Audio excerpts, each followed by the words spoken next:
Student, food production में हम next topic शुरू करेंगे अपना।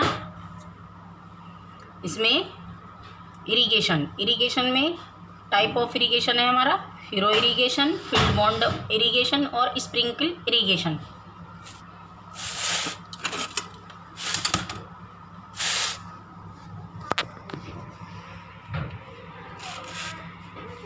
इरिगेशन मीन्स बताया था मैंने आप लोगों को सिंचाई, क्योंकि हम इससे पहले हमने पढ़ा था सॉइल प्रिपरेशन, जिसमें हमें अपनी ज़मीन को तैयार करना होता है।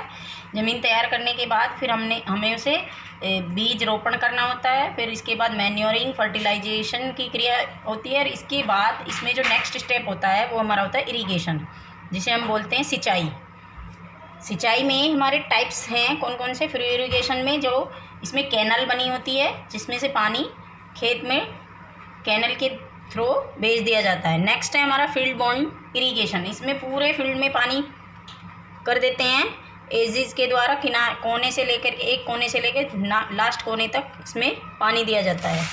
थर्ड है हमारा स्प्रिंकल, यानी कि छिड़काव विधि के द्वारा। इसमें ऊपर नेट बांध करके जो हमारी बागवानी टाइप के जो फ्लावर्स वगैरह होते हैं उनमें ये वाली वो स्प्रिंकल इरिगेशन हम करते हैं। इसके नेक्स्ट आता है हमारा वीडिंग में जो खरपतवार जो अनचाहे पेड़ पौधे उसमें उगाते हैं उसे हम खरपतवार कहते हैं। Weeding are the undescribable plants that grow along with the crops. Some of the weeds that are the commonly seen growing with wheat and paddy crops are the amaranth, चोलाई जिसे हम बोलते हैं, और चीनोपोडियम जिसे हम बथुआ बोलते हैं, और कैनोवेलियस हिरन खुरी के नाम से जिसे हम जानते हैं, and grass amaranths is a very common weeds that the grows with the several crops.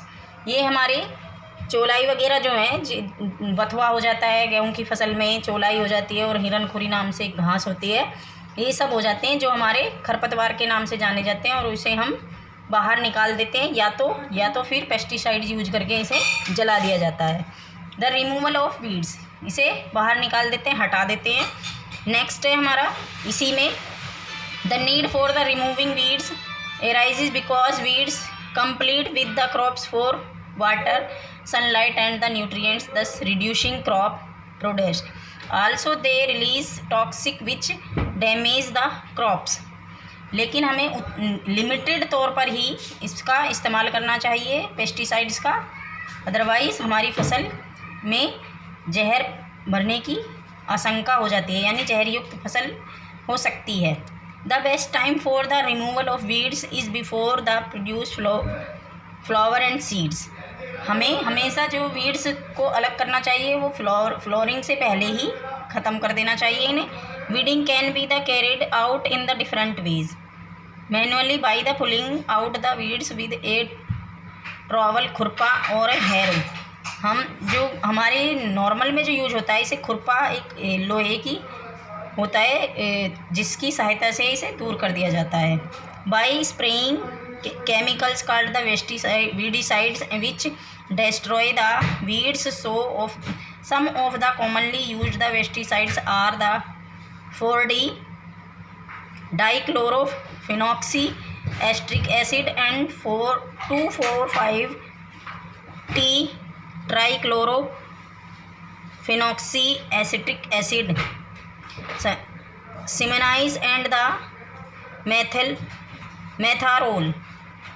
By the biological control which the involves use the insects or some other organism which destroy only the weeds. कुछ हमारे बहुत सारे insects भी हमारी फसल को नष्ट कर देते हैं। Weedicides are the specify and do not the harm the main crops. However, they are the poisonous chemical and care must be the taken while using them. ये हमारी फसल के लिए हानिकारक भी हो सकते हैं, जहरयुक्त भी बना सकते हैं हमारी फसल को, ज़्यादा अगर हम इनका इस्तेमाल करें तो इसलिए हमें बिल्कुल राइट अमाउंट में ही इनका यूज़ करना चाहिए। क्रॉप प्रोडक्शन, फसल की प्रोटेक्शन कैसे करनी चाहिए। जो फसल बनकर हमारी तैयार हो गई है हार्वेस्टिंग के लिए, उसकी प्रोटेक्शन के लिए हमें क्या क्या स्टेप्स लेने चाहिए। Organism that attack the spoil crops and are called the pests. Some of the commonly occurring pests are the birds, rats, squirrel, insects such as the grasshopper, weevils, and the locusts, aphids, and the diseases causing organisms such as the bacteria, fungi, and virus। इसकी protection हमें किस किस से करनी चाहिए? कई बार चूहे हो जाते हैं, बर्ड्स हो जाती हैं, और बहुत सारे इंसेक्ट्स हैं जैसे ग्रास ओपर वगैरह हैं, वो हमारी फसल को नष्ट कर सकते हैं। इनसे इनका बचाव करना चाहिए। Field also need to be the protected from the stray animals by the raising wire fences and the boundaries walls. Birds are the scared away by the raising scarecrows and the beating of the drums. चिड़िया वगैरह को भगाने के लिए हम drum का इस्तेमाल करते हैं। कई बार तारों की वायरिंग लगा देते हैं ताकि एनिमल्स उसमें ना घुस सकें। और बहुत सारे यूजेस हैं जिसके द्वारा हमें अपनी फसल को वो करना चाहिए। इसके बाद नेक्स्ट है हमारा हार्वेस्टिंग। नेक्स्ट स्टेप आता है हमारा हार्वेस्टिंग, यानी कि फसल पककर तैयार हो गई है, प्रोटेक्टेड होकर के कंप्लीट हो गई है। देन इसके बाद हमारी फसल कटाई का काम, लास्ट स्टेप होता है कटाई का काम करने की। Once the crop are the mature forms cut farmers cut and the gather them. The process of the cutting and gathering of crops is called the harvesting.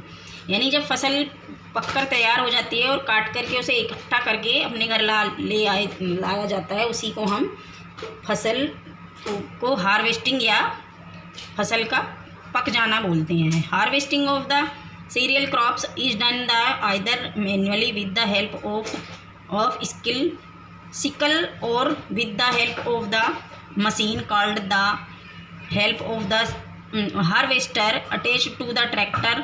Fruits and vegetable are the generally hand picked when ripe. हमारी जो serials फसल हैं, जो अनाज वाली फसल है, उसके लिए हार्वेस्टर्स नाम की एक मशीन होती है जिससे उसे काट करके अपने घर लाया जाता है। और कुछ फसल्स हम अपने हाथों से काट कर, जैसे पिकल मीन्स दरांती, जिसे हम गांव की भाषा में, अपनी नॉर्मल भाषा में, आम भाषा में बोलते हैं, उसके द्वारा काट कर इकट्ठी कर ली जाती है। इसी को हम